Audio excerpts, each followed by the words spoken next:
you imagine a family law firm growing during COVID? 300%. They went from $1 million in revenue to $3 million in revenue in 9 months. Their headcount exploded and they continued to grow and grow and grow past COVID. Elise Buie did it.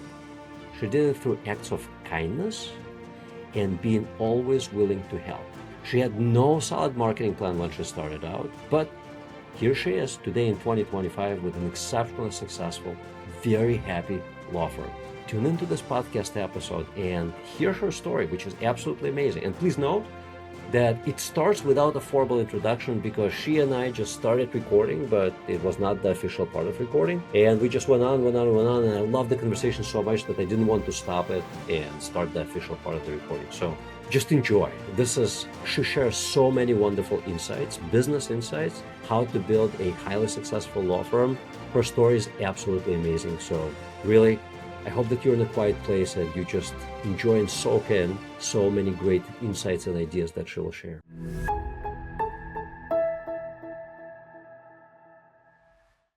Do you ever imagine a nightmare scenario where you cannot work? Like, can't go to work tomorrow. That's it. You're incapacitated. Something happens. Can't work anymore. What happens to your personal income? Comes to a screeching halt? What do? How do you cash in and make sure that you can provide for yourself and for your family for all the future to come? It's a hard realization, but most of us, most business owners, period, know that their business is not sellable. Or they may have a fantasy about how it can be sold and for a significant amount of money. But the truth is, statistically speaking, overwhelming majority of businesses, and that includes law firms, are not sellable. So if tomorrow you cannot work and your income stream ceases to exist and you cannot sell your law firm, then what? I'm not trying to fearmonger. It's a real possibility. This is the reason why most reasonable people, especially those with responsibilities like family, mouths to feed, get life insurance. But you can't get that kind of business insurance. Or can you? Well, kind of, sort of you can. You can build a law firm that's actually valuable asset, something that you could sell off, for a significant amount of money. I'm going to be teaching a webinar. It's just 60 minutes, August 21st, where I'm going to be talking about that, like how to build up a value in your law firm so you can sell it for 10 million bucks, give or take.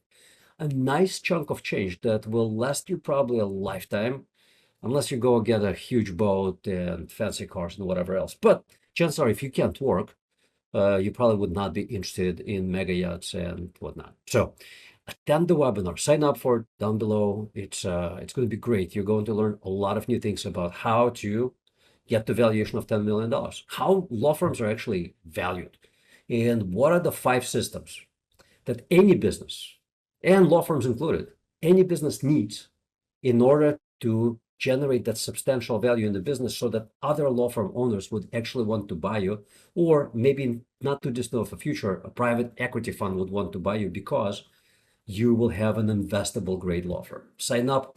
You will not regret it. Pay yourself forward. What were the growth levers for your law firm other than just demand going up? Like how did you attract that demand to your law firm? Because that's almost never accidental. Well, it wasn't accidental, but it was almost a byproduct of something. So during COVID, at the beginning of COVID, when we found out here in Seattle that all this was happening, and we found out before all of y'all did, you know what I mean? We had the first death of COVID out here. And I actually had a very personal connection to the first death because the doctor of the patient is the stepfather of my son's best friend. So my son spends the night at his best friend's house, like no big deal. I get called that night by my son and he's like, "Mom, you need to turn on the news because there's this whole like pandemic thing happening. And Eddie's dad is telling me that I'm probably going to have to quarantine now. Y'all are going to have to quarantine." I was like, "What are we talking about?" I mean, literally the So guy this is hadn't like even died yet. December, January? It was in February. February, So okay. before the first person ever died in the United States.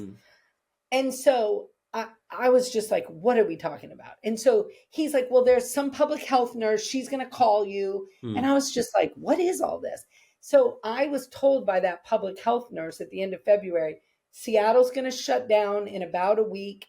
They're going to say it's 2 weeks, but it's really going to be like 6 months to a year.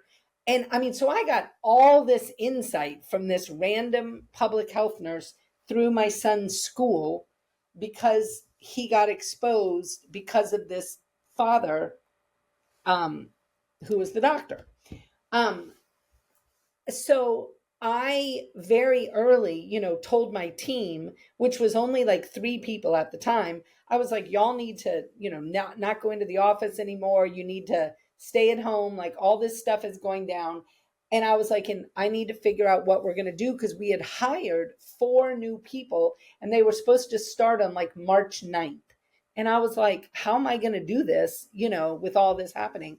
So I did my Elise Buie method, which is to plan for the very worst, get my head totally wrapped around that, and then be able to figure out, okay, now what am I going to do? So I like called my family together and I was like, we need to pretend that I'm not earning any more money. My salary is gone. Like, who knows what's going to happen with the firm? The whole city's going to shut down for a long time. And I was like, we need to cut all our expenses. And I'm like, Ethan, you need to go to public school. Like, I'm not going to send you to private school when I've got this single mom receptionist with 2 children. I was like, I can't fire her and let you go to a $50,000 a year school. You know what I mean? I was like, that's her salary.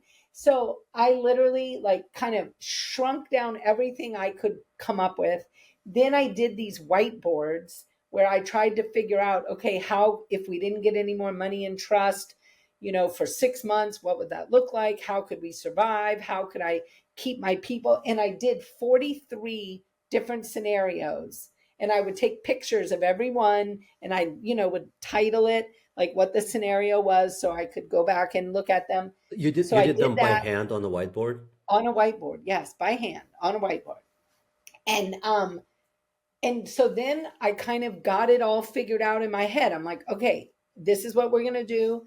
And I called my team together and I was like, okay, this is it. I'm like, I got y'all. Nobody's being fired. I was like, I have this plan. And I think it was like plan 37 that I landed on.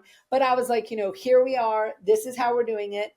And at the time, some of my lawyers were doing consults. And I was like, y'all are only going to do billable work now. I'm going to do all the firm consults.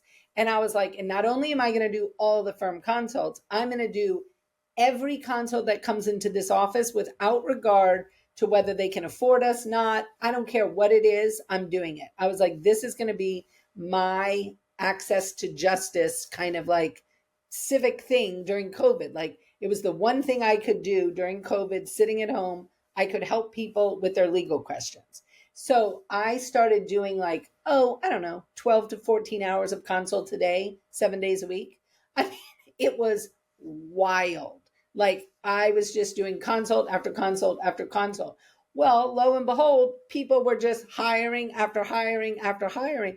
And I'm like, oh my God, we need new people. And I was like, this is the craziest time to But hire. how did all of these prospects find a way to your door, to your phone number?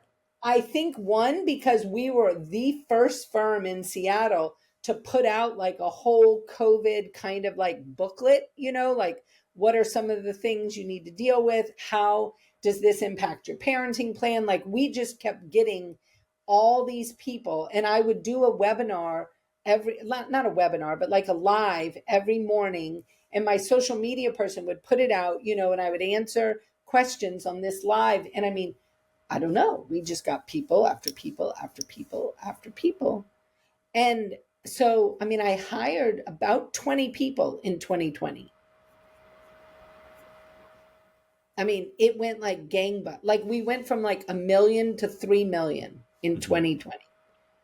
And I was like, oh, look at that. In the 9 months of 2020, Exactly. not all of 2020. Right. In the Got 9 months of So you 2020. tripled your revenue in 9 months, which is highly unusual, very Yes. unadvisable from growth standpoint. But you did it. Did it. So the I whole didn't. scenario number 37 out the window. And the scenario that you actually got, I bet it was not on the whiteboard.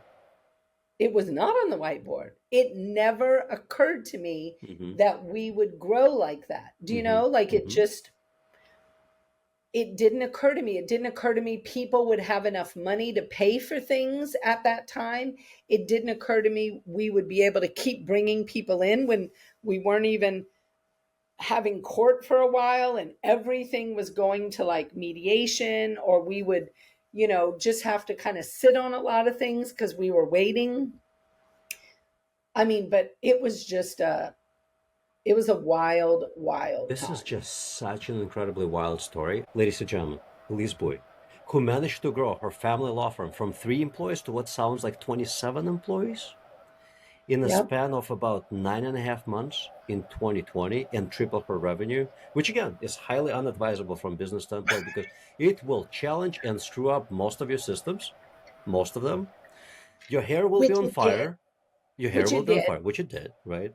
But Yeah. here you are. You survived, you thrived, and most companies shrunk, most law firms shrunk or stayed about the same during 2020. You, well, you said 7 people. You were supposed to have 7 people on March 9th, Right. and by December 37, you ended up with 27 people. So you've It was wild. quadrupled the headcount. Well, if you look at January 1st when you had 3, Right. right, you increased your headcount by a factor of 9 from Right. January 1st to December 31st, and your revenue tripled. It's an atypical story. It was for sure.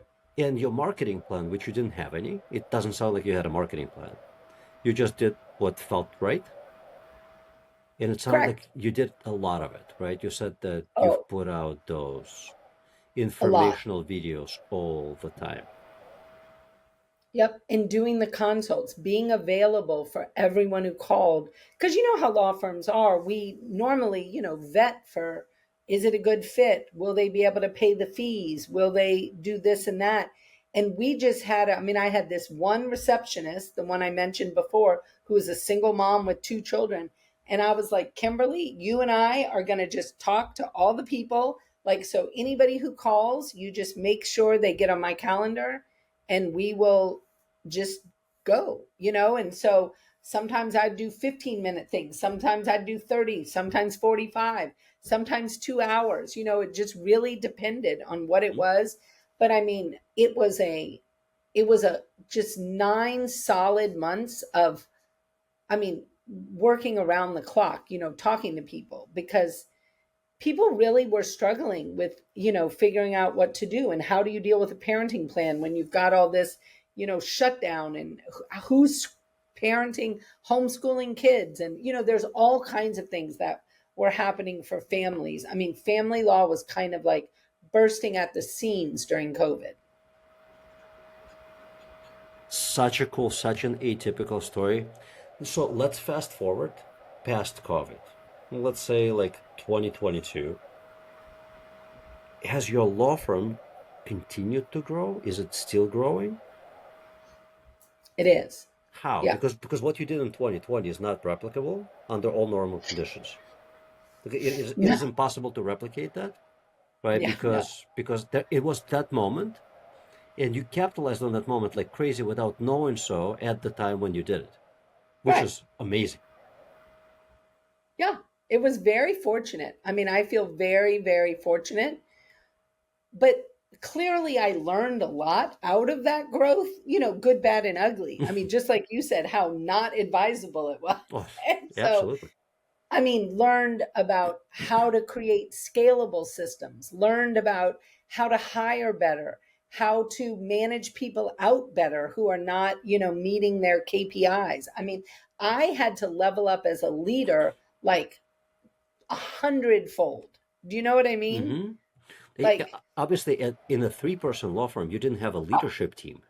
no, The I leader, had I'm me. looking at the leadership team. Right, exactly. And Uh-huh. I could be kind of a bad leader and it would still be okay. Do you know what I mean? All right, with a Like, team that small, 100%. yeah. So at And 27, you had to have some other leaders because Like you cannot have 26 reports. No, That we doesn't work. brought on a leadership team in 2021. We started following EOS, Okay. and this was probably actually one of my bigger errors, but was I wanted to bring on a leadership team kind of one position at a time. Mm-hmm. And but I had kind of identified who those different leaders would be, and they very much thought we should do it all at once. And so we did it all at once. And I think that was a mistake because It's very I think stressful. one, I wasn't ready to lead all of them. Yeah. Do you know what I mean? Right. Like Because you have I to need become a leader for to multiple leaders. exactly. And so like I needed to level up my leadership to be able to lead them and help them lead their teams. So it was, my me being all democratic, which is definitely one of my, I would say, downsides. I tend to be super democratic about things. I mean, I was even as a parent. I kind of am not this like, oh, it's my way or the highway. I'm very much like I listen to input around and I try to really figure out like what makes sense, what's fair. And I didn't realize how not ready I was. So that really was a mistake. And I had to then learn like in 2022, I learned a lot. 2023, I learned even more. Mm-hmm. 2024, I continued learning. I mean, right now we're probably at around 45-ish people. And we're probably in the 6 to 7 million dollar range. Um, so I mean we have continued to grow, but it's been on a much more kind of Let's call it steadier pace. reasonable. Reasonable. Yeah. Very interesting. By the way, for those who have heard the acronym of EOS for the first time, it stands for Entrepreneurial Operating System. In Elise's background, top shelf, somewhere in the middle, there's a book I see it with the title of Traction. That book is all about that. Yeah. So if you're operating a smaller law firm, and you feel like your hair is on fire, and sometimes you don't feel like you're qualified to do a lot of things that you do and manage some of the people that you manage, that book is highly recommended read. Like you'll read it twice. I don't recommend reading it once. Read it twice or listen to it as you're driving. Things will start clicking and you're like, oh, well, yeah, law school is for law, and I Right. operate a business, and it's a very different kind of learning. Totally. And I don't know, I was never taught how to be a manager, but when I started the law firm, I became a manager because I have employees. So, oh, that's how you manage things. People. Oh yeah. Got it. Well, one book that I found to be so helpful, and just call me a dumb blonde, I guess, but Fireproof, written by Mike Morse and John Knockhazel.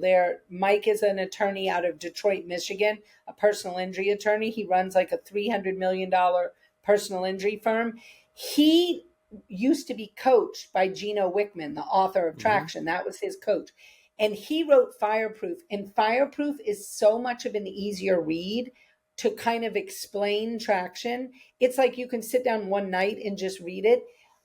I read Mike's book Fireproof at the very beginning of the pandemic, and it literally Mm. changed my Hmm. view on like what did I need to do, and what was I how I needed to have. Everybody needed a KPI, everybody needed a number. We needed to start gathering data across the whole firm, like I couldn't run it like I was running it before. I With three needed to, employees. yeah. Yeah. And so that started me on a path of becoming this like crazy, crazy data girl.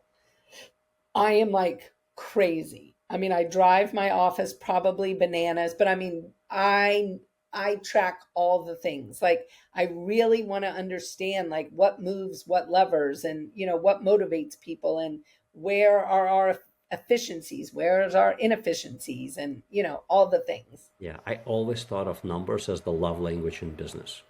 Oh, big So time. if you're not operating your business, if you're not managing your business by numbers,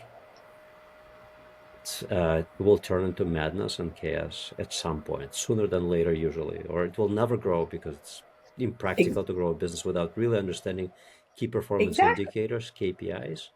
If Yeah. you're, again, if you're operating a smaller law firm and you do not have KPIs for every position, life's difficult. Well, then you're operating from your gut, and that is the most insane way to do it Right? because our guts are not really reliable. Not very reliable. And From time to time, very good guides. yeah, But to make financial decisions, like operating a business, no.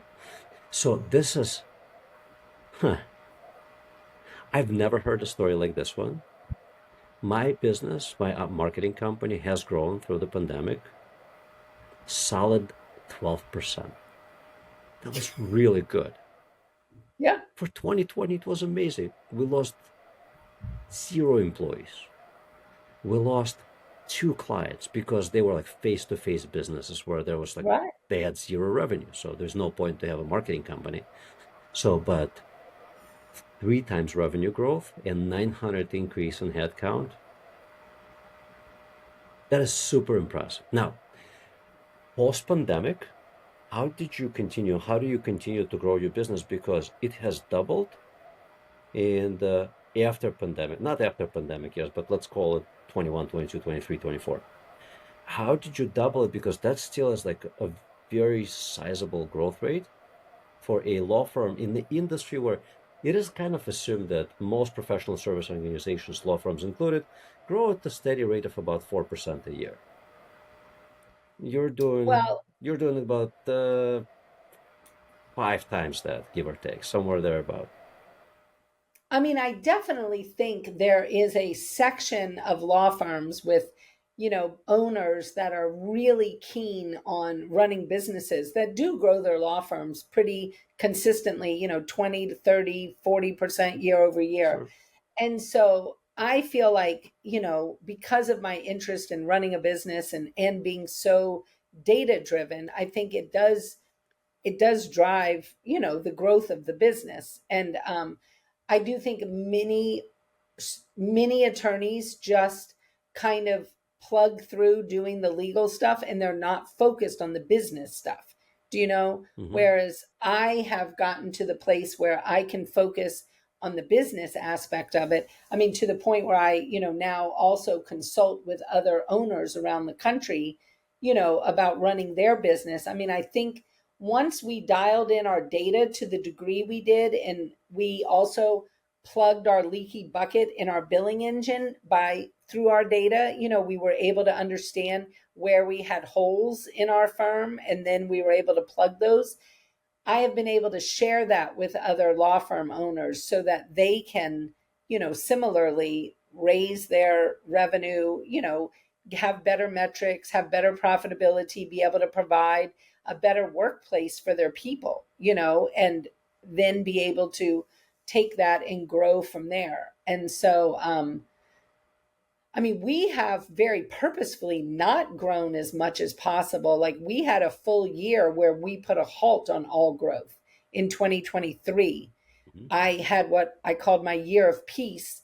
And I actually told my team like they were having a year of peace as well. We were not growing. We were not going to do a lot of things. We were focused on excellence, fixing any systems, really digging in and but not focused on growth. And so that was really helpful as well.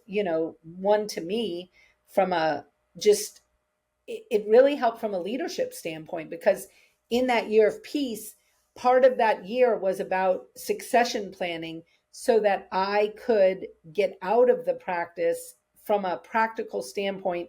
And it all stems back to a tragedy. My bookkeeper and her entire family were killed in a plane crash at the end of 2022. And she was my only bookkeeper I'd had the whole time I'd had the firm. Mm-hmm. And her young son, she was pregnant, and her husband all died in a seaplane crash out here in Washington. And that made me really have to step back and say, because we had to scramble. I mean, it was a scramble. So I remember Um, that being on the news. yeah. Right. And so that made me step back and say, okay, we need to put in better systems and we need a deeper bench in that we needed to have 1 and 2 people covering every position. So if something were to happen, this doesn't happen again. And so part of that was a systematic yearly program in 2023 where I took like a month off the first quarter and only my COO could contact me. I took off a month in the second quarter and my COO could only contact me. There was certain parameters. And we got to the point where the fourth quarter, I took a full month off and I went to Antarctica and nobody could contact me. I mean, I was like, I have no Wi-Fi. But it turned out I did have Wi-Fi, but we all But you pretended. didn't know. Yeah, I didn't know. I thought I wouldn't have Wi-Fi. But so we literally planned for me to be completely absent. And so that helped build up the firm better. You know what I mean? Because I was out of the day to day. Super interesting. I want to deconstruct the part of growth and then putting that growth on pause.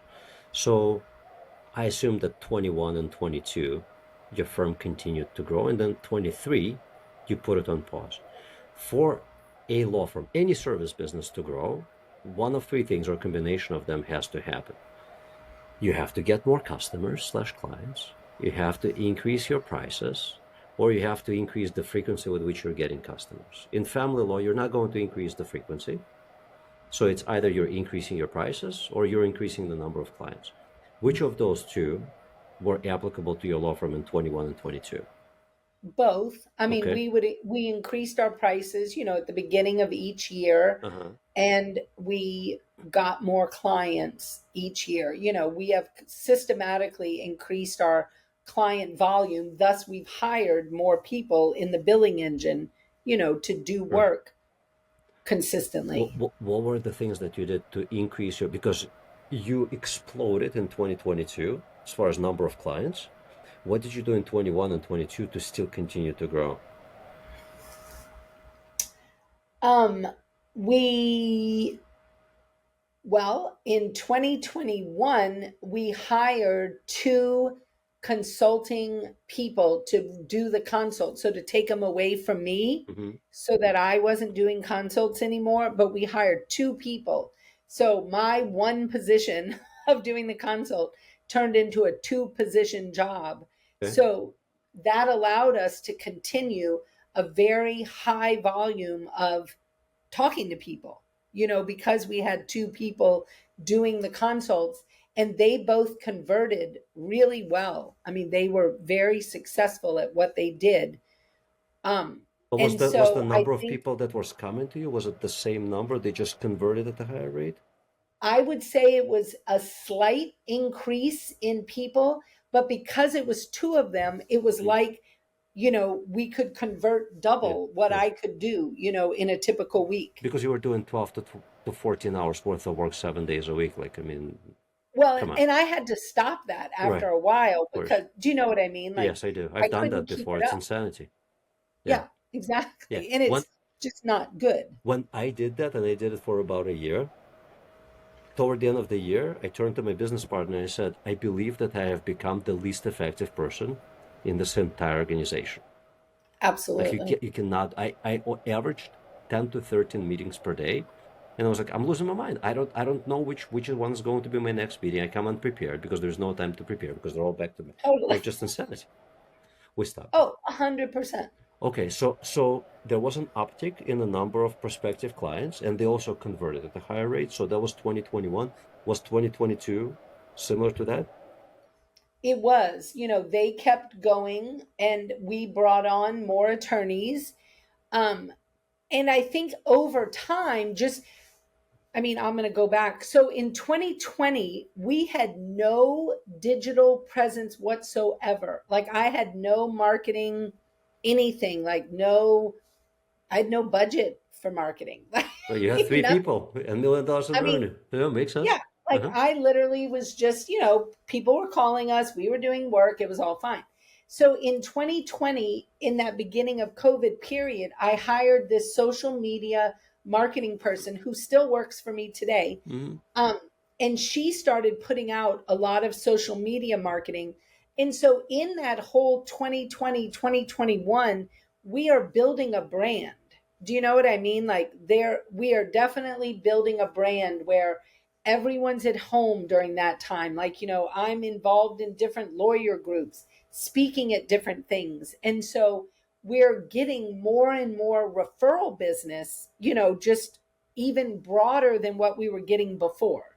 Do you know what I mean? Sure. And I think that content that you produced throughout 2020, it was probably widely shared Oh, I'm sure. because you Yeah. were at the forefront of it and you were addressing that need when it was happening, right as it was happening.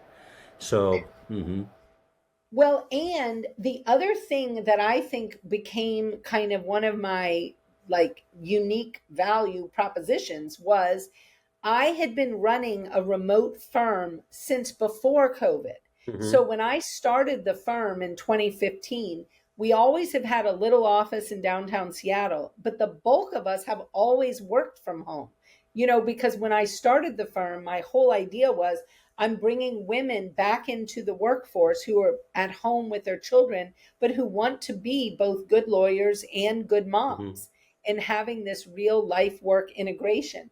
So when COVID hit, so many firms in the Seattle area literally didn't know what to do. They were like laying people off and got it. going home. And I'm just soaking in all their employees. You know what I mean? So got it. So remote model was not common to this field prior to 2020. Not at all. That kind of Not at all. skip my radar because I've been working from home since well before the pandemic.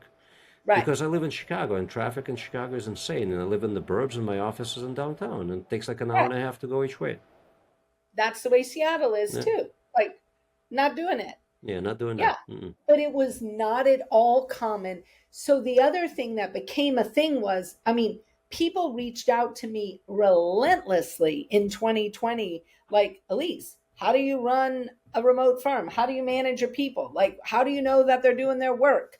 You know what I mean? Like, it was literally this just constant. I did so many little presentations at different firms for different level firms, like their partnerships and stuff, because they were just like, we don't even understand what this is going to look like. But this built quite a bit of brand awareness across multiple law firms, so you probably started getting some professional referrals from them as well.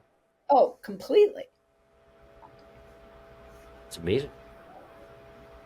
And how did you pause your growth? Like, how did you artificially slow it down in 2023? Raised our prices. Okay, like that's an we, obvious lever. we just put our advance fee deposit up at a really high rate to slow down the intake of people, just making sure that we kept our current team, at capacity, but we really were dialing in on our capacity in 2023, like to make sure that people were not getting to a place where their hair was ever on fire, Mm-hmm. and so managing capacity has been kind of a very long range thing that we have worked on to make sure that we keep our team at the exact kind of right place and preparing to hire. So like we'll bring on contract attorneys when we see us getting high, and then we'll look for a W-2 employee. You know what I mean? We try to like go up a little, then go up more, then go up a little more, but by using contract people and W-2 and like mixing that up, that allows us to not burn out our team. Did your headcount remain the same from 2022 all throughout 2023? I actually think it did. I would have to go back and look at my records, but I think it really did. I think we very much limited any hiring in 2023. I'm curious. So if you raised your prices, there were fewer signups, so you had fewer clients, and you had the same headcount, so your profitability did not change; it stayed the same, but you were working on No, fewer cases. no, our profitability went up in 2023 because that is when we plugged our leaky bucket. What, That what, is what were when the what were the biggest logs that you put in? Like, where were the big leaks there? in the billing engine, and I'm sure like lawyers often Terrible. bill by the hour, Uh-huh. and But so um lawyers have billable hourly goals. So like if you have 1,200 hours a year, let's say, is your billable hourly goal. Lawyers look at that as, they go in Clio or whatever the practice management is, and they're like, okay, I put in 1,200 hours. But then when those invoices come out, you'll see like maybe 100 of those hours they discounted for Yeah. whatever reason. Or maybe they, no charge something altogether because they were like, oh, this doesn't, I shouldn't charge them.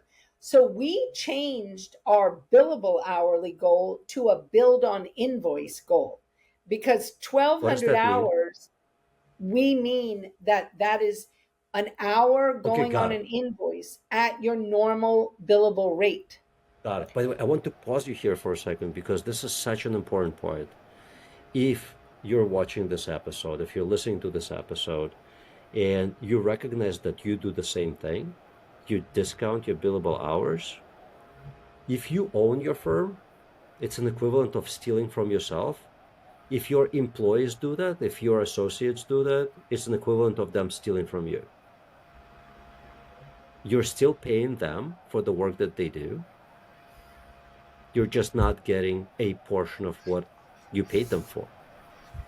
I think that it's a very, very similar example. It's a more primitive industry, but when you think about retail, like an associate on retail floor gets a Right. customer and they're like, I'm going to give you a friends and family discount. You see them for the first time. Why? Felt like it. Felt like taking 20% from their employer. Right. Why? Yeah, well, it was a really interesting. I mean, we did a deep data dive. We understood the numbers, and it was about an $800,000 a year leaky bucket we had. Holy crap. Oh, yeah. For a firm that size, that's insane. Oh, So, it was. so I assume at that time it represented probably 25% of your revenue, maybe a little more. It, it was almost all the profit. Do you know what I mean? Like, it was literally this huge thing. And yeah, so, yeah, So so before that's what we did. before we hit But the then record we, button, you and I discussed the love for boats, and I'm like, that's a yacht. Every year, it's a yacht. right. My But partner and it I, was a, sorry, my partner and I, we measure our stupid mistakes in Ferraris. Remember you made that decision? That was a yellow Ferrari. Neither one of us drives Ferrari, but it's like that was a $400,000 mistake. oh, oh my gosh. I feel like I've made so many mistakes. Like I literally could fill a book with all my mistakes. If you Like, operate your own business, you can write volumes of books on the mistakes that you make and how many Ferraris and yachts were built into those mistakes. 100%. Okay, so you fixed the leaky bucket to a tune of about $800,000, which is amazing. and we built in then bonus structures that we hadn't had before, That's the where, KPIs. yep, where people, to be eligible for their bonus, they had to hit 100% of their build on invoice. And then our KPIs are behavior related on top of that. Because I don't want to encourage them to Explain bill that. more. Explain what does that mean, behavior related? So things like, we're a big firm of unreasonable hospitality. So we want our people to both do an active unreasonable hospitality with team members and with clients consistently, where they're looking for opportunities to, really show unreasonable hospitality to other people. Other things are, we're big into feedback. Like we don't like gossip and nonsense. We like direct, compassionate feedback. So we really have encouraged and modeled direct feedback. And so people, that was one of their KPIs, giving and receiving direct, compassionate feedback. Um, How did you come up with the idea of I just jotted it down. How did you come up with the idea of unreasonable hospitality? well, it's based in a book. There's a book called Unreasonable Hospitality written by Will Gadara. He ran the 11 Madison Park, the restaurant in New York, at the time that it became the number one restaurant in the world. I can't recommend the book enough. Read the book. It's literally I just life jotted it down. changing. Get the book and Oh, yeah, drew an arrow to absolutely. unreasonable hospitality. I'm fascinated by the concept. I totally get where it comes from and like what it would do. Yeah. Very, uh-huh. Okay. How do you? How do you measure acts of unreasonable hospitality? You said that it's one of the We behavior-based track KPIs. it. You Yeah, you you we track track it. acts of un We do. explain that. We do. I told you I like data, but Uh-huh. people put it in our practice management software. So, like in the notes in Clio, it'll say, sent a UH gift to client for, graduation or whatever. But there'll be a UH note somewhere. So then we have a virtual assistant that goes through and finds all those and tracks them. So when they're reporting out their KPIs, they can let them know that, yes, they're on track and they're doing it. Now, to be fair, I have some people who don't love it because they feel like they just naturally do it and they don't want to have to track it. So, we're constantly iterating and trying, because my goal is that everyone on my team earns their bonus. Like, that's Yeah. really an important thing to me.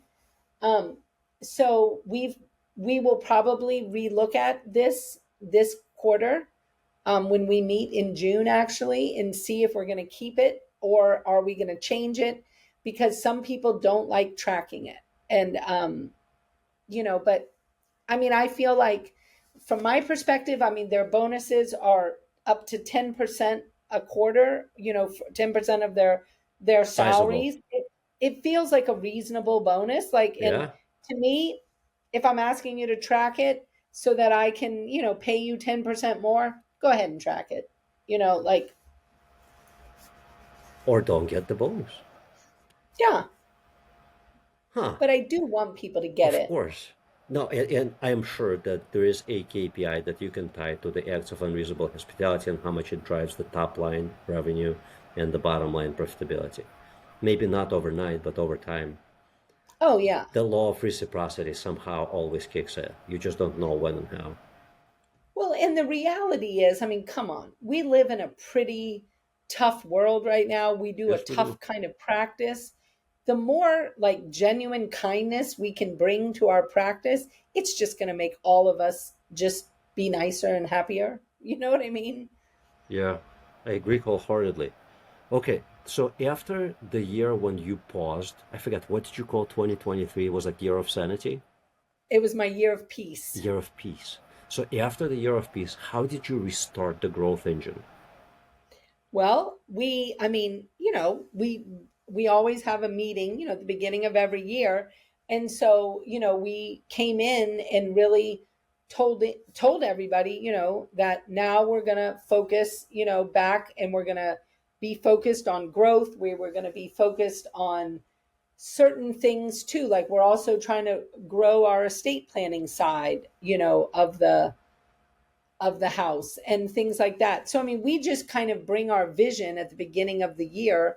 And this year, we actually have hired a chief officer, like a chief growth and strategic officer, and she starts in the middle of June. So, like, now we're gonna, really kind of, I don't mean to say like ramp up crazy, because that's not where we're trying to go, but it's time for us to really dig in, look at strategic growth options, look at kind of blue ocean options, what's out there in the world that we need to be thinking about. How do we build a moat around our firm even more, where we stay protected through, whatever in the world is going to happen in our world and in our economy. And, you know, we just, it's time to put on our strategic hats and, make some good forward thinking decisions. It sounds like over these last 5 years, you've developed an atypical to this industry, and it applies to most industries, atypical to this industry business and intellect. Let's imagine that you have the business intellect that you have today, but 2020 never happened. Today, middle of 2025, you start your firm for the first time, but you now know everything that you know. How do you ramp up from zero to where you are today, about $6 million in revenue? Well, I think you create a marketing system that is very multifaceted. Like, it's going to include things like all the paid stuff, Google PPC, Facebook, whatever. It's going to include, SEO, AI, content. It's going to include community building. It's going to include networking. It's going to include, email lists. It's going to include different pipelines based on who is coming into your office. And you're going to segment out different pipelines and really provide value to those people. You might even do like direct mail things. You're going to do educational things. Like you're going to become a person who is known in your community as the person like who's kind of like the Sherpa, who is offering value every opportunity possible in areas that are touching all the people who share the same psychosocial metrics that are your ideal client, and you are creating like this very robust, nuanced quilt of marketing, where, and Love how you put it. yeah, Yeah. and I think that you would do it. I mean, you would build a brand with all that, and you would just over time become a real thought leader in a lot of different, nuanced areas related to your main practice area. And I think that, with that comes just a certain level of people trust you, and they know you. Like they've seen you in Yeah. different settings. Like that, I think for me has been, I mean, it's probably been one of my struggles, but also when I can get over myself, it's one of my positive things is I am super authentic, super vulnerable. I am who I am. I can be at a Michelin, 3-star restaurant, and I can be at Burger King, and you're getting the same Elise. Like I am the same. And I often, when I would start going on video and going on social media, I was so really, I was very mean to myself because I would be like, oh, Elise, you do bad, you don't speak like, all fancy all the time. And you don't look all fancy. Like I'm never the one who's like going to have my business suit on and all. I mean, like, look at me right now. I'm in a crazy shirt. And I didn't even, when I got in my calendar, I'm like, oh my gosh, I'm on a podcast. I'm like, Elise, you could have put on something more reasonable. But, I didn't. Listen, but it sounds like you really, really deeply understood marketing, and marketing is about being noticed. So if you dress like everybody else does, guess what doesn't happen? Sure. You don't get noticed Right. because you just blend in with the crowd. Thus, before we hit the record button, you were telling me about all the huge, crazy collection of glasses that you have, and every one of them looks different. And about this cool store in New Orleans that sells 4,000 pairs of different glasses, never sells the same pair. Stands out. Great Right. marketing. They have loyal following. Oh, they have a cult following I'll at follow. Art Yeah, and I like. Eyes. I They like that. really do. I like that. Elise, you and I were introduced. Just a disclosure, you and I were introduced by Russell Knight, who was a guest on this podcast, and he spoke so highly of you as his advisor, as his coach. So very impactful. How much of your time running a successful law firm? How much of your time do you also spend on consulting other law firm owners? I right now spend about 25 hours a month doing consulting work. And yeah, and that is, I because it is all one-on-one time, Hmm. so I kind of have to keep it, at a minimum in the sense of, because I do involved in my firm doing other things.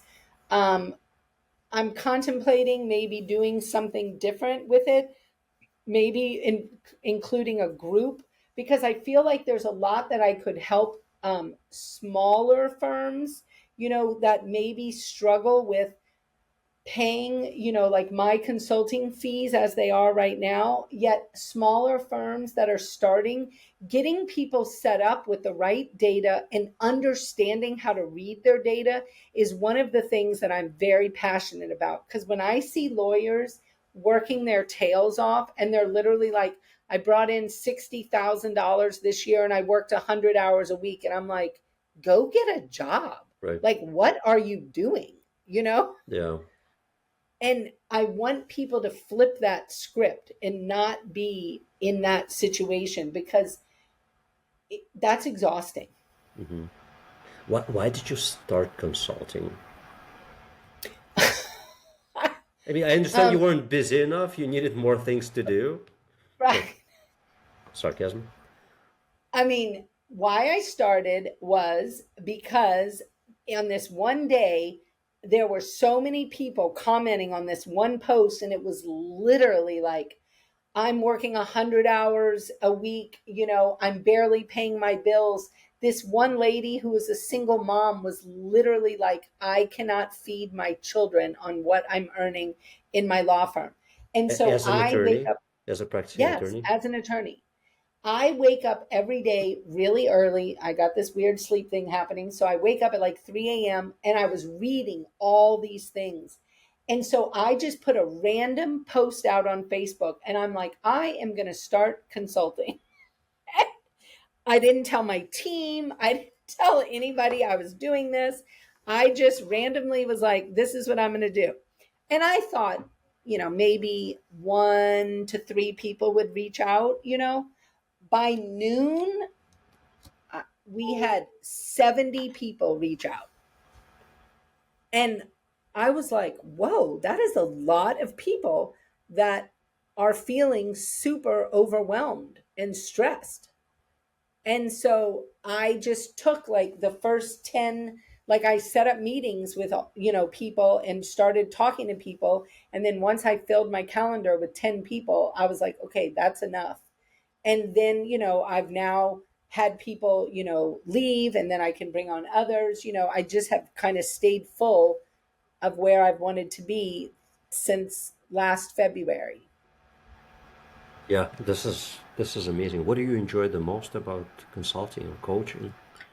Oh, watching people, one, get the aha moment on their data and understand, like, because so many people have been struggling with a problem over and over again, but they don't know their numbers are right there under their nose that they could really like analyze what the problem is and then fix it. And so helping people pull those levers, and then also just sharing, I mean, truly as much as I can share of my own firm's resources, but then also connecting people with other resources, because sometimes you see people just like reinventing the wheel. And I'm like, One. here's, 1,000 SOPs, go forth and do whatever. And I'm not saying they want to use them all or that we don't have mistakes. I don't mean that at all. But, they can start somewhere and then edit, but, it's going to get them like a lot farther along. So, I mean, I am always sharing things with the people I consult with and introducing them to delegation. Like that is probably, I mean, singly, my biggest superpower is wild levels of delegation, Mm. and both personally and professionally, and really understanding the impact of delegation. And because people will ask me, they'll be like, how did you buy the property in Washington, redo it, grow your firm, buy this property in New Orleans, renovate it, do. I'm like, I didn't do all this. Like, I got people that are like Yeah. doing all the things. Yeah. And So that's super interesting. In your day to day operating your law firm, what are your core responsibilities? What do you do? leading, I mean, currently I operate as the CEO of the firm. So I lead the leaders, ideally, except that really my COO leads the leaders. I work with my COO, so Hmm? I feel like I've been developing my COO. um, and right now I've been doing all the firm consults again because we do not have our sales attorney. We She left, I can't remember, maybe in February. So I've been doing consults, and we've been doing month over month experiments in our sales funnel because we just had some data questions. So I've been doing those and getting that data for the intake and marketing team. And that's going to help us as we hire our next sales consultant, to understand more about like what are we really looking for in this role. So, we've been developing that. And then also I have been, I mean, I am like kind of the queen of our culture like I'm the person who, you know, really reaches out to people, hosts people at my house. Like I just had people in New Orleans come, people are coming here in Washington, like I regularly host like leadership retreats, small group retreats with our firm. Um, and then, I do things like this. I have podcasts. I just did a webinar today for the American Bar Association. I go and I speak at a lot of events, so things like that where, I would say, I mean, I'm definitely still the face of our brand. And so that's something I do need to get out of one day if I ever think, I'm going to sell the business. And so, or, pass it on maybe to my own daughter or my COO or, somebody in my firm now. So, yeah, so that's what I do mostly. It's fascinating. The one thing that you didn't mention is that you practice law because you don't. I do not. It is financially much more rewarding to be a CEO of a successful law firm than being a practicing attorney. Well, I think it depends on the person. Some people love practice No, of no, but law. financially rewarding. The cap is there, like how much you can make as a practicing attorney. Yeah. Yeah. I mean, I think the risks you take on as a CEO, I mean, clearly far outweigh the risks you take on as a Sure. practicing attorney, and yeah, it's just a whole different ball game. I mean, the level of stress that I think a business owner holds is kind of wild at times. I mean, But not when you are, as you are right now, at $6 million in revenue. A lot of stress has been, I assume, diffused by delegating so many oh yeah. things to so many people. So Oh, absolutely. it's just I find it, and our businesses are very much in the same revenue band. We do a little over $6 million, and I bought equity in this marketing company when it was $1 million in revenue, and for the next couple of years, my hair was absolutely on fire, and I couldn't sleep at night. Right. There was so much stress. But at over $6 million, things are going pretty well. Like a lot of things, just like in your case, have been delegating, and I do enjoy life quite a bit more because I used to wear 7 different hats. Now I wear like two, just like you are. You lead the leaders. You're the chief culture officer, it sounds like it. And you're also like the face of the brand, which makes sense. And these are not like really hard things to do. Interesting, different level work. So like I absolutely love it. I'm fascinated by you and what you've managed to accomplish in really short 5 years. Yeah, it's been an interesting journey for sure. I mean, for sure.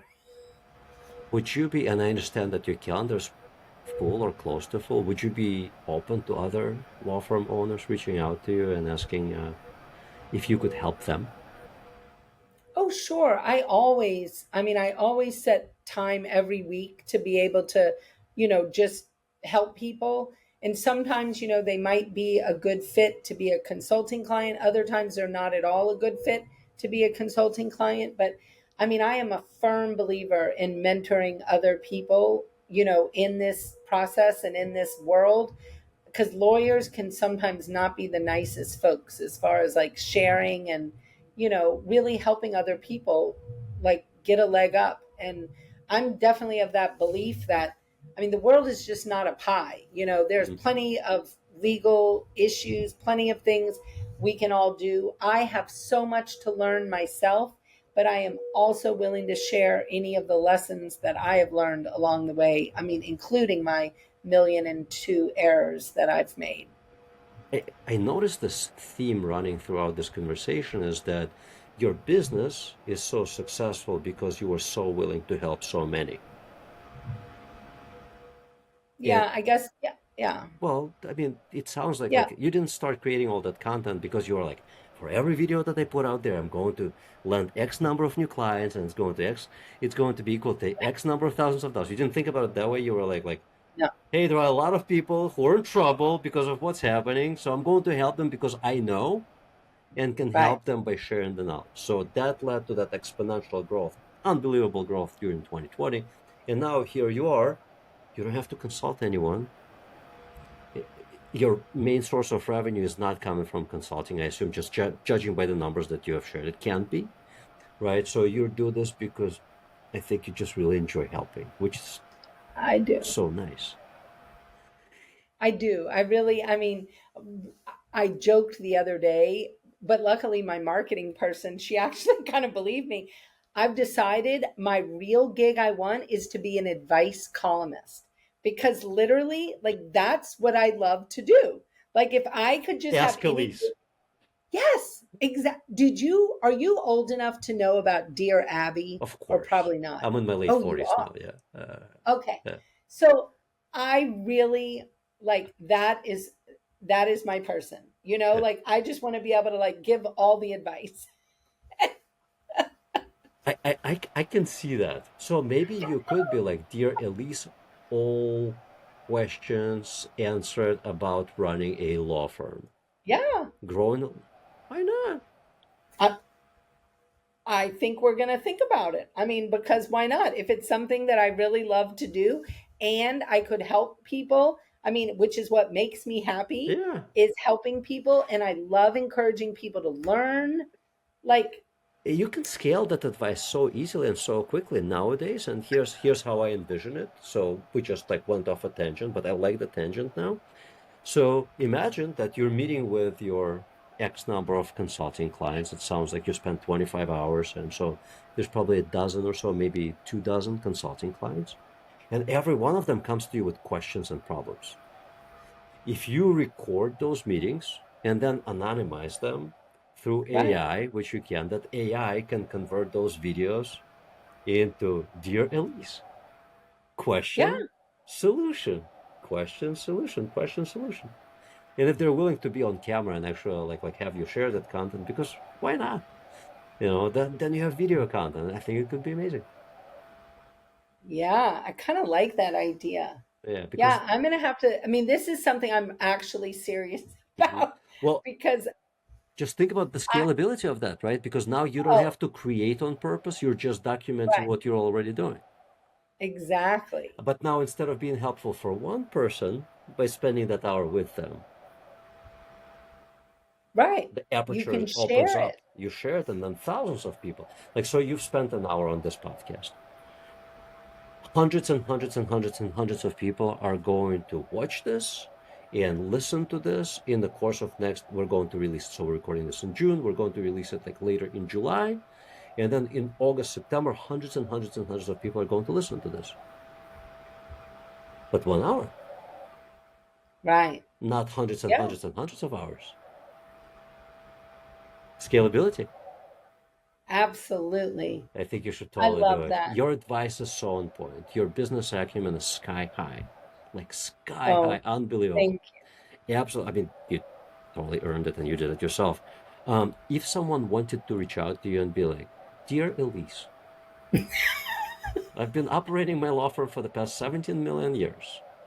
I'm still not where you are after 5 years. I'm humble enough to recognize that things are not going quite as well as I would like them to go.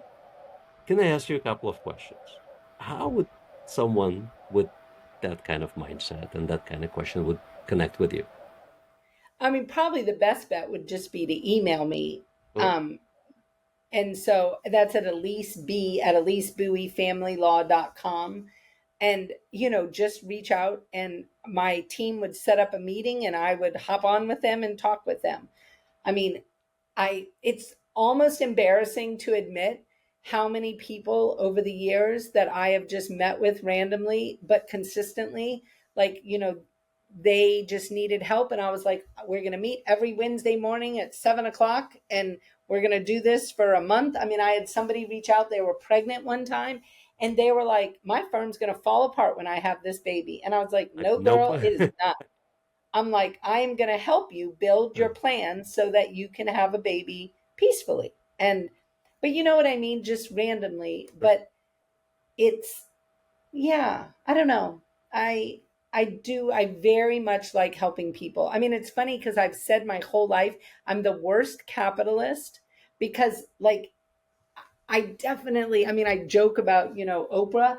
If I could give away cars like Oprah does, like here's a car, here's a car, here's a car. I would do it in a heartbeat. Like I just I don't know. That made her a great capitalist. Yeah, it did actually. So kindness does have a high ROI if you just practice it long enough. You can't like rely on a one-time event. No, no, Yeah. no, no. You got to be consistent.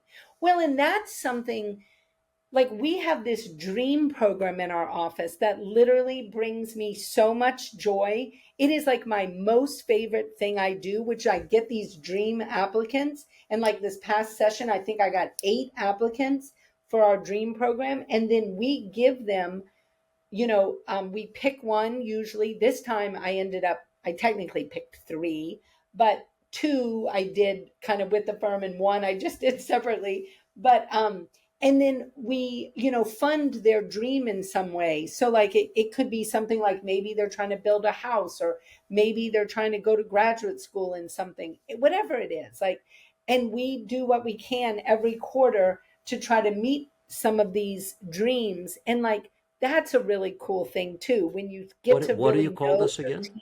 What do you call this It's program? just our dream program. Dream program. Yeah, one of our values is to dream big and dream together. And so that's how we do it. And we have dream conversations. Like part of our one-on-ones How'd you come are up with dream that? I'm taking so many notes. How'd you come up with that? I don't know. Dream conversations? Yeah, so that how you have one-on-ones, and a lot of times, Yeah.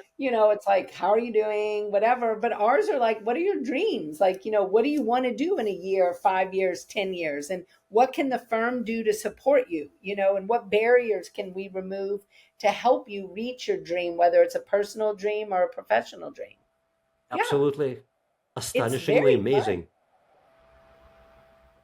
Yeah, I love it. I love it too. I'm going to have to Yeah, talk to well, my try partner. it. I'm going to have to talk to my partner about implementing this. Yeah, no, there's no need to try it. I think we absolutely just implement it, and that's it. So we have periodic conversations with all of our teammates, right? We don't call them performance reviews because they're not, Right. but we're like, hey, how are we doing on a scale of 1 to 10? Like, how would you rate the quality of this job for you? Like, how much do you love it, hate it? Or like, Right. So things like that. But now we can also talk about dream conversations. Absolutely. Mm-hmm. Oh, yeah.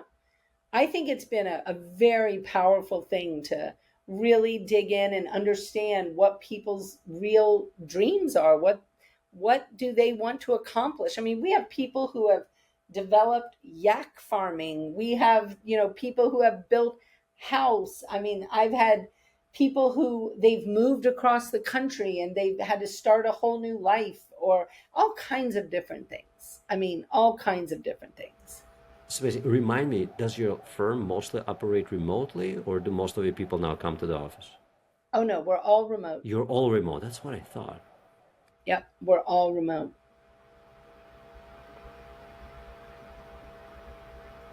Elise, congratulations on your success. This is one of my most favorite conversations. I've been running this podcast for nearly 3 years. One of my top most favorite conversations I've ever had on this podcast. I learned so much from you.